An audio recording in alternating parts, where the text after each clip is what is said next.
Hello again, family. This is day 10 of our Reading Through the Bible Together in a Year series.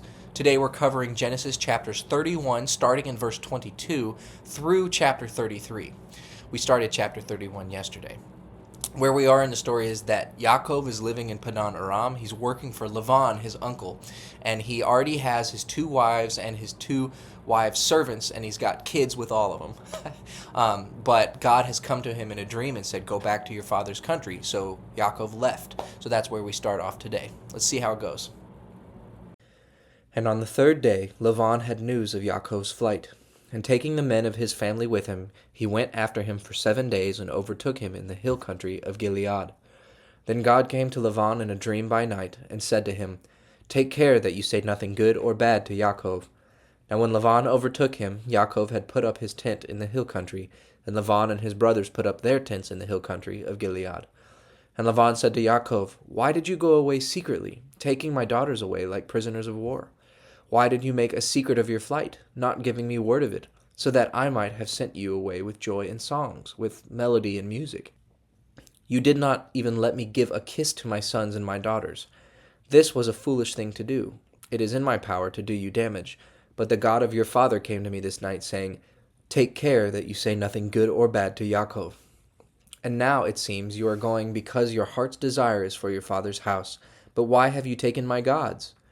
And Yaakov in answer said to Lavan, "My fear was that you might take your daughters from me by force. As for your gods, if any one of us has them, let him be put to death. Make search before all of us for what is yours, and take it."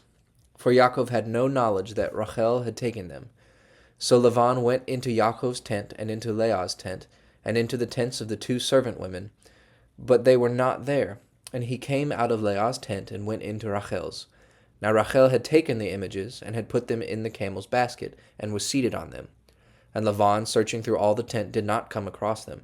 And she said to her father, "Let not my lord be angry, because I do not get up before you, for I am in the common condition of women." And with all of his searching, he did not come across the images. Then Yaakov was angry with Lavan, and said, "What crime or sin have I done that you have come after me with such passion? Now that you have made search through all my goods, what have you seen which is yours? Make it clear now before my people and your people, so that they may be judges between us. These 20 years I have been with you, your sheep and your goats have had young without loss. Not one of your he-goats have I taken for food. Anything which was wounded by beasts I did not take to you, but myself made up for the loss of it. You made me responsible for whatever was taken by thieves, by day or by night. This was my condition, wasted by heat in the day and by the bitter cold at night, and sleep went from my eyes. These 20 years I have been in your house. I was your servant for 14 years because of your daughters, and for 6 years I kept your flock, and 10 times was my payment changed. If the God of my father, the God of Abraham and the fear of Yitzhak had not been with me, you would have sent me away with nothing in my hands. But God has seen my troubles and the work of my hands, and this night he has kept you back." Then Lavan answering said, "These women are my daughters, and these children my children. The flocks and all you see are mine. What now may I do for my daughters and for their children? Come, let us make an agreement, you and I, and let it be for a witness between us." Then Yaakov took a stone and put it up as a pillar. And Yaakov said to his people, "Get stones together." And they did so. And they had a meal there by the stones. And the name Lavan gave it was Yagar Sahadutha. But Yaakov gave it the name of Galeed. And Lavan said, "These stones are a witness between you and me today." For this reason it was named Galeed and Mizpah, for he said, "May the Lord keep watch on us when we are unable to see one another's doings.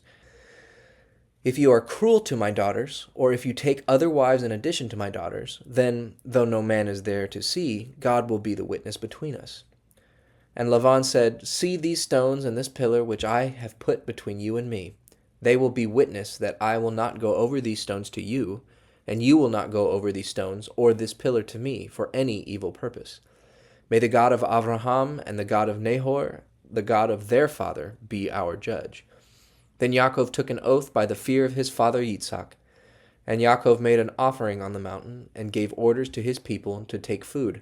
So they had a meal and took their rest that night on the mountain. And early in the morning Laban, after kissing and blessing his daughters, went on his way back to his country. And on his way Yaakov came face to face with the angels of God. And when he saw them, he said, "This is the army of God." So he gave that place the name of Mahanaim. Now Jacob sent servants before him to Esau, his brother, in the land of Seir, the country of Edom. And he gave them orders to say these words to Esau: "Your servant Yaakov says, Till now I have been living with Laban, and I have oxen and donkeys, and flocks, and manservants and womenservants. And I have sent to give my lord news of these things, so that I may have grace in his eyes." When the servants came back, they said, "We have seen your brother Esau, and he is coming out to you, and 400 men with him." Then Yaakov was in great fear and trouble of mind, and he put all the people and the flocks and the herds and the camels into 2 groups. And he said, "If Esau, meeting one group, makes an attack on them, the others will get away safely." Then Yaakov said, "O God of my father Abraham, the God of my father Yitzhak, the Lord who said to me, 'Go back to your country and to your family, and I will be good to you.' I am less than nothing in comparison with all your mercies and your faith to me, your servant. For with only my stick in my hand I went across Jordan, and now I have become 2 armies. Be my savior from the hand of Esau, my brother, for my fear is that he will make an attack on me, putting to death mother and child. And you said, 'Truly I will be good to you, and make your seed like the sand of the sea, which may not be numbered.'" Then he put up his tent there for the night, and from among his goods he took, as an offering for his brother Esau, 200 she-goats and 20 he-goats, 200 females and 20 males from the sheep, 30 camels with their young ones, 40 cows, 10 oxen, 20 donkeys, and 10 young donkeys. These he gave to his servants, every herd by itself, and he said to his servants, "Go on before me, and let there be a space between one herd and another." And he gave orders to the first, saying, "When my brother Esau comes to you and says, 'Whose servant are you, and where are you going, and whose are these herds?' then say to him, 'These are your servant Yaakov's. They are an offering for my lord, for Esau, and he himself is coming after us.'" And he gave the same orders to the second and the third, and to all those who were with the herds, saying, "This is what you are to say to Esau when you see him. And you are to say further, 'Yaakov your servant is coming after us.'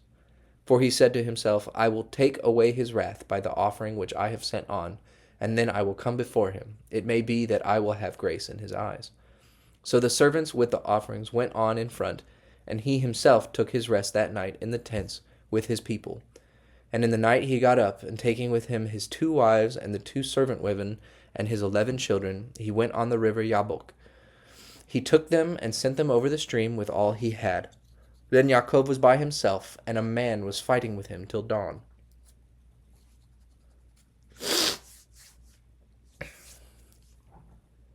But when the man saw that he was not able to overcome Yaakov, he gave him a blow in the hollow parts of his leg, so that his leg was damaged. And he said to him, "Let me go now, for the dawn is near." But Yaakov said, "I will not let you go till you have given me your blessing." Then he said, "What is your name?" And he said, "Yaakov." And he said, "Your name will no longer be Yaakov, but Israel, for in your fight with God and with men you have overcome." Then Yaakov said, "What is your name?" And he said, "What is my name to you?" Then he gave him a blessing. And Yaakov gave that place the name of Peniel, saying, "I have seen God face to face, and still I am living." And while he was going past Peniel, the sun came up, and he went with unequal steps because of his damaged leg. For this reason the children of Israel, even today, never take that muscle in the hollow of the leg as food, because the hollow of Yaakov's leg was touched. Then Yaakov, lifting up his eyes, saw Esau coming with his 400 men. So he made a division of the children between Leah and Rachel and the 2 woman servants. He put the servants and their children in front, Leah and her children after them, and Rachel and Yosef at the back. And he himself, going before them, went down on his face to the earth 7 times till he came near his brother. Then Esau came running up to him, and folding him in his arms, gave him a kiss. And the 2 of them were overcome with weeping. Then Esau, lifting up his eyes, saw the women and the children, and said, "Who are these with you?" And he said, "The children whom God in his mercy has given to your servant." Then the servants and their children came near, and went down on their faces. And Leah came near with her children, and then Yosef and Rachel, and they did the same. And he said, "What were all those herds which I saw on the way?"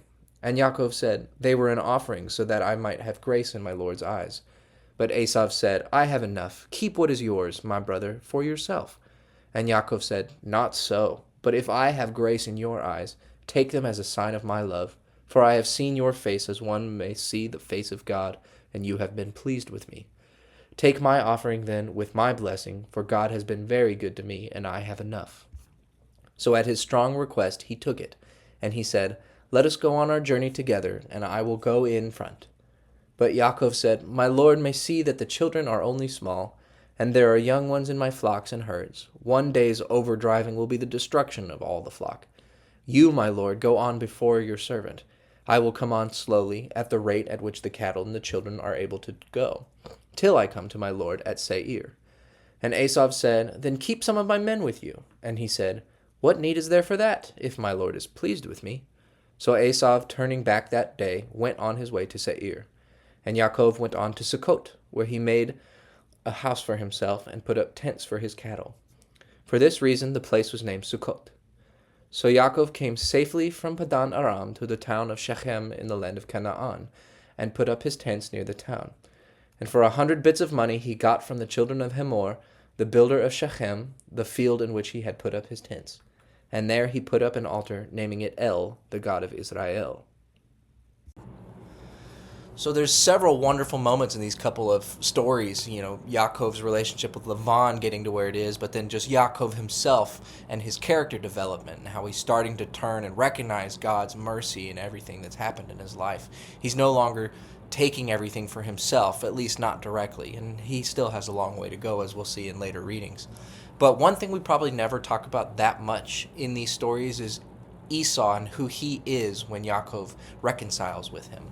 If we think about the fact that before Yaakov left to go get a wife and before the 20 years was gone, Esau was a very bad firstborn of the family, right? He was supposed to be the next patriarch, but he didn't really treat it very well, and he didn't care that much about it, and that's one of the reasons why Jacob was able to take it from him. Now, what we see after Jacob is returned is a new Esau who cares about his father's legacy, who cares about building a good community around his father's name, who's actually taking on the responsibility of the next patriarch. And with one of the number one ways is by forgiving Jacob for the things that happened so many years ago. So keep that with you today and think about Esau's forgiveness and how Esau at the end of the story doesn't seem to be the enemy that he is at the beginning of the story. I hope that you have a wonderful day.